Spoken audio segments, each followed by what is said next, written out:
Hi friends, welcome back to Praganya Home. இன்னைக்கு பாத்தீங்கன்னா ஒரு routine வீடியோ தாங்க இது. மார்னிங்ல இருந்து ஆஃப்டர்நூன் வரையிலும் நான் என்ன செய்றேங்கறத உங்களோட நான் ஷேர் பண்ணிக்கிறேன்.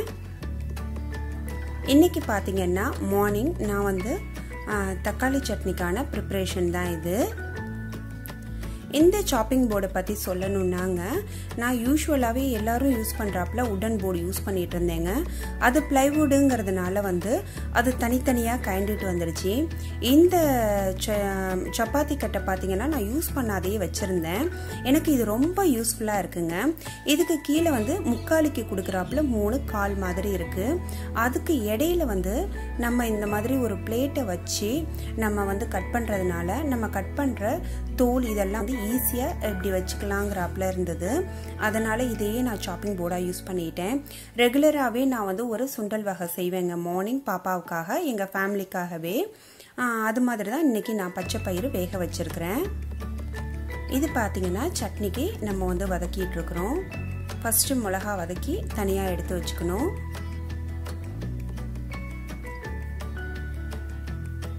இது வந்து ஒரு வகை தக்காளி சட்னிங்க. தக்காளி சட்னிலே நிறைய விதம் இருக்கு.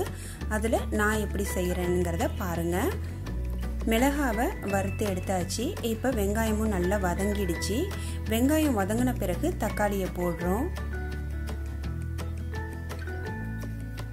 இப்போ வந்து தக்காளி போட்டாச்சு. இதுக்கு தேவையான உப்பையும் போடுறோங்க. எப்போதுமே வந்து தக்காளி போட்ட பிறகு நம்ம உப்பு போட்டோம்னா அது நல்லா வதங்கிடும், சாஃப்டா ஆயிடும். எப்போதுமே நான் வந்து இந்த தக்காளி சட்னிக்கு கொஞ்சம் பொட்டுக்கடலை சேர்ப்பேங்க. பொட்டுக்கடலை சேர்க்கறதுனால அதோட டேஸ்டே தனியா இருக்கும். இப்போ பாத்தீங்கன்னா நம்ம வந்து பச்சை பயிரும் வேக வச்சு ஃபில்டர் பண்ணி வச்சாச்சு தனியா. இதை இப்போ தாளிக்க போறோம். ஒரு எண்ணெய் சட்டியில நான் எண்ணெய் ஊத்தி இருக்கிறேன். எண்ணெய் ஊத்தி கடுகு, உளுத்தம்பருப்பு, காஞ்ச மிளகாய், கொஞ்சம் பெருங்காயம், கருவேப்பிலை,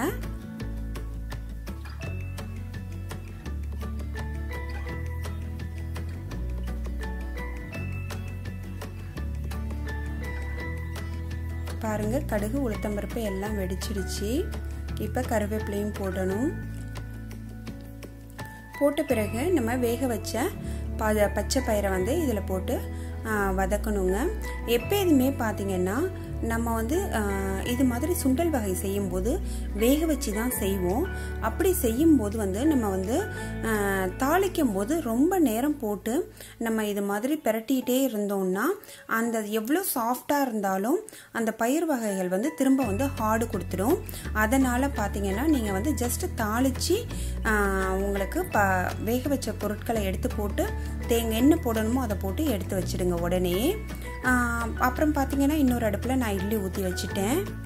இது பாத்தீங்கன்னா ஃபர்ஸ்ட் நம்ம ஒரு ரொட்டீன் வீடியோ போடுறோம். இன்னைக்கு ஸ்வீட்டோட ஸ்டார்ட் பண்ணுவோமேனு கொஞ்சம் கேசரி செய்யலாமேன்னு செய்யறேங்க.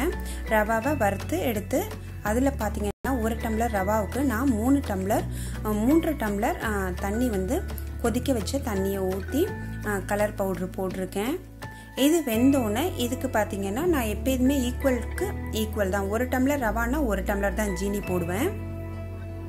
நீங்க 1.5 டம்ளர் இல்ல 1.25 டம்ளர் கூட போட்டுக்கலாங்க. இப்ப பாத்தீங்கன்னா இது வெந்த பிறகு வந்து நம்ம ஒரு டம்ளர் ஜீனி போடுறோம். இப்ப ஆல்மோஸ்ட் வந்து கேசரியும் ரெடி ஆயிடுச்சு.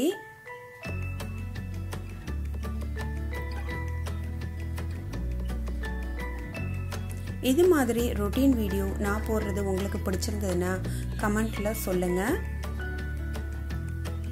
ஃபியூச்சர் வீடியோஸ் நிறைய இது மாதிரி நான் அப்லோட் பண்றேன்.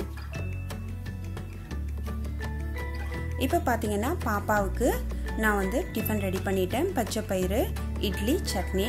இந்த பச்சை பயிரில் வந்து எப்போதும் தாளிச்சோம்னாலும் அவளுக்கு வந்து பாத்தீங்கன்னா கொஞ்சோண்டு நாட்டு சர்க்கரையை வந்து தூவி அது மாதிரி மிக்ஸ் பண்ணி விட்டு கொடுத்தா எங்க பாப்பாவுக்கு ரொம்ப விரும்பி சாப்பிடுவாங்க. நீங்களும் உங்க பிள்ளைங்களுக்கு இது மாதிரி கொடுத்தா அவங்களுக்கும் பிடிச்சிருந்ததுன்னா அந்த டேஸ்ட்டை கண்டினியூ பண்ணிக்கலாம். இப்ப பாப்பாவுக்கு பாத்தீங்கன்னா நான் வந்து டிஃபன் பாக்ஸ், வாட்டர் பாட்டில் எல்லாம் ரெடி பண்ணி வச்சாச்சு. கேசரியும் ரெடி ஆயிடுச்சுங்க. இப்ப ஆல்மோஸ்ட் பாத்தீங்கன்னா என்னுடைய மார்னிங் ஒர்க் ரெடி கம்ப்ளீட் ஆக போகுது. இப்ப பாத்தீங்கன்னா இது பிரேக்ஃபாஸ்ட். இட்லி, சுண்டல், கேசரி, சட்னி எல்லாம் ரெடி பண்ணி வச்சாச்சு. இது சாப்பிட போகிறோம். இப்போ இது சாப்பிட்ட பிறகு பார்த்தீங்கன்னா இன்றைக்கி வந்து ஒரு ஃபிஷ் ஐட்டம் தாங்க செய்ய போகிறேன். இந்த மீன் பார்த்தீங்கன்னா ரொம்ப ரொம்ப நல்லா இருக்குங்க. கடல் மீன் தான். இது வந்து பொதல் மீன்னு தமிழில் சொல்கிறாங்க. இங்கிலீஷில் பார்த்தீங்கன்னா பிளாக் பாம்ஃப்ரெட் ஹல்வா ஃபிஷ்ன்னு சொல்கிறாங்க, ஹாலிபட் ஃபிஷ்ன்னு சொல்கிறாங்க. நிறைய பேர் சொல்கிறாங்க, அதாவது நிறைய பெயர்கள் சொல்கிறாங்க. உங்களுக்கு இது எங்கே அவைலபிள்னு பார்த்து வாங்குங்க. நல்லா இருக்குங்க. ரொம்ப ரொம்ப அருமையாக இருக்குது.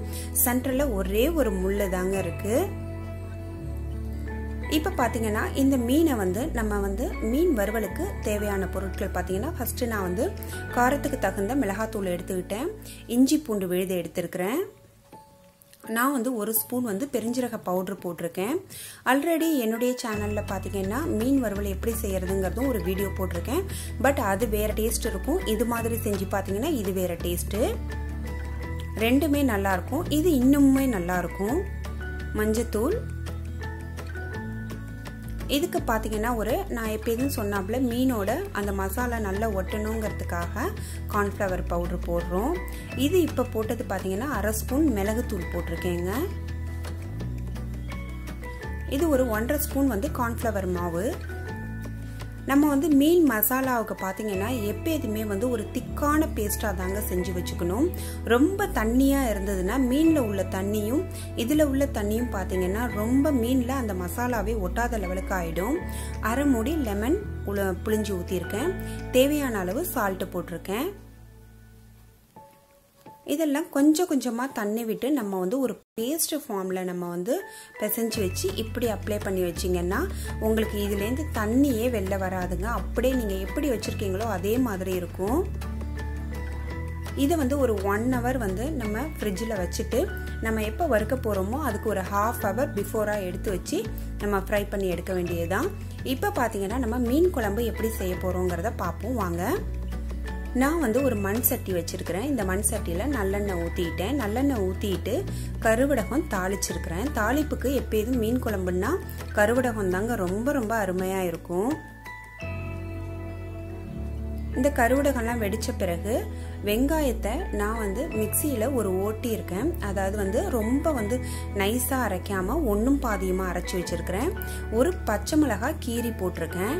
இது நல்லா வதங்கின பிறகு இதில் வந்து தக்காளி போடணுங்க. இப்போ பாருங்கள் நல்லா வதங்கிடுச்சு. நான் வந்து எப்போதுமே மீன் குழம்பு நம்ம புளியில தான் செய்கிறோங்கிறதுனால அதிக தக்காளி சேர்க்க மாட்டேன். இந்த தக்காளி எல்லாம் நல்லா மசிஞ்ச பிறகு இதுக்கு தேவையான மசாலா பொருட்களுங்க. நான் பார்த்தீங்கன்னா இது ஒரு 4 பேர் சாப்பிட்ற அளவுக்கு செய்கிறேன். இதுக்கு வந்து ஒரு 4 ஸ்பூன் வந்து மிளகாத்தூள், 8 ஸ்பூன் வந்து மல்லித்தூள், 1 ஸ்பூன் மஞ்சத்தூள், தேவையான அளவு உப்புங்க. எப்போதுமே வந்து இந்த அதாவது வெங்காயம் தக்காளி வதக்கும் போதே இந்த மசாலா பொருட்களையும் போட்டு நம்ம வதக்கணும்னா நம்ம வந்து நல்லா பெரட்டிட்டோம்னா மீன் குழம்பு வந்து மேலே ஃபுல்லாக எண்ணெய் படர்ந்துருக்கு பார்த்தீங்களா, அது வந்து இப்படி செய்யும் போது தாங்க அது மாதிரி நல்ல எண்ணெயாக இருக்கும். பார்க்கறதுக்கும் நல்லா இருக்கும், டேஸ்டாகவும் இருக்கும். இப்போ இந்த மசாலா பொருட்கள்லாம் வந்து வதக்கிறதுனால அதில் உள்ள ஒரு பச்சை வாடையும் போய் ஒரு டேஸ்ட் வந்து மேலும் அதிகரிக்குங்க. நீங்கள் உங்கள் வீட்டில் இப்படி செஞ்சு பாருங்கள், எப்படி இருக்குன்னு கமெண்ட்டில் சொல்லுங்கள்.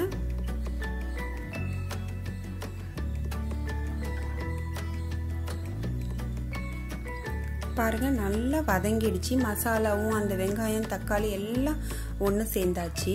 இப்போ பார்த்தீங்கன்னா எப்போதும் மீன் குழம்பு வந்து அரிசி களைஞ்ச தண்ணியில் வச்சிங்கன்னா ரொம்ப டேஸ்ட்டாக இருக்குங்க.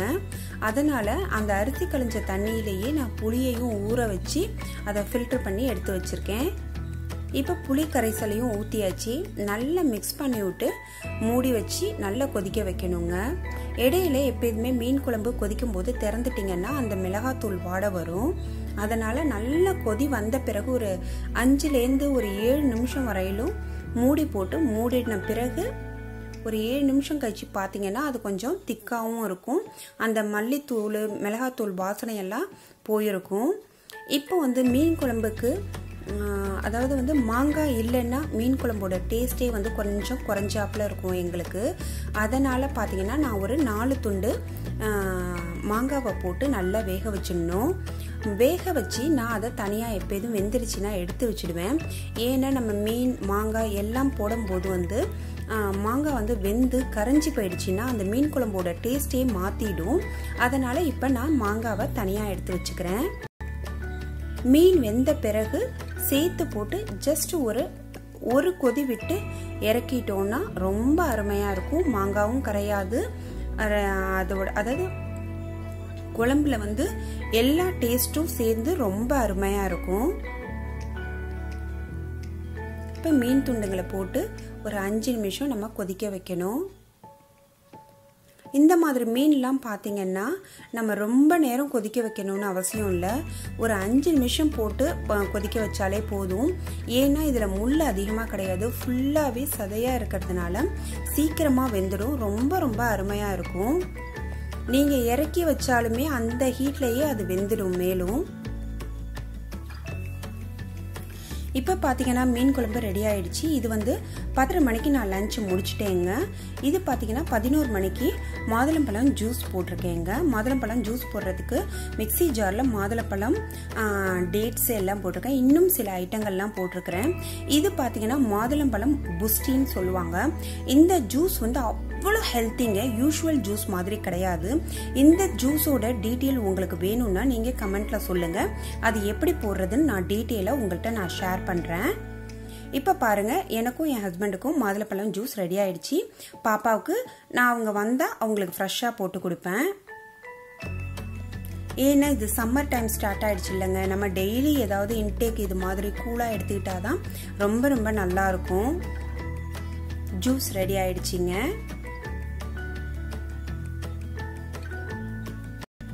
அடுத்து பார்த்தீங்கன்னா இப்போ மீன் வறுக்க போகிறேன். மீன் வறுக்கிறதுக்கு தான் நான் எண்ணெய் ஊற்றி வச்சுருக்கிறேன். ஃப்ரெண்ட்ஸ், இந்த மாதிரி வீடியோ உங்களுக்கு பிடிச்சிருக்குன்னா கமெண்ட்டில் சொல்லுங்கள். நான் ரெகுலராக இது மாதிரி நிறைய வீடியோஸ் அப்லோட் பண்ணுறேன். மேலும் வந்து நீங்கள் வந்து இந்த வீடியோ ப்ளஸ் இது வந்து பிரகன்யா ஹோமுக்கு மறக்காமல் வந்து சப்ஸ்கிரைப் பண்ணுங்கள். பக்கத்தில் உள்ள பெல் சிம்பிளை கிளிக் பண்ணுங்கள். அப்போ தான் என்னுடைய ரெகுலர் அப்டேட்ஸ் உங்களுக்கு ரீச் ஆகும். உங்கள் ஃப்ரெண்ட்ஸ் அண்ட் ரிலேட்டிவ்ஸ் எல்லார்கிட்டையும் ஷேர் பண்ணுங்கள், லைக் பண்ண சொல்லுங்கள். இப்போ பாருங்கள், மீன் குழம்பு, மீன் வறுவல் எல்லாம் ரெடி ஆயிடுச்சு.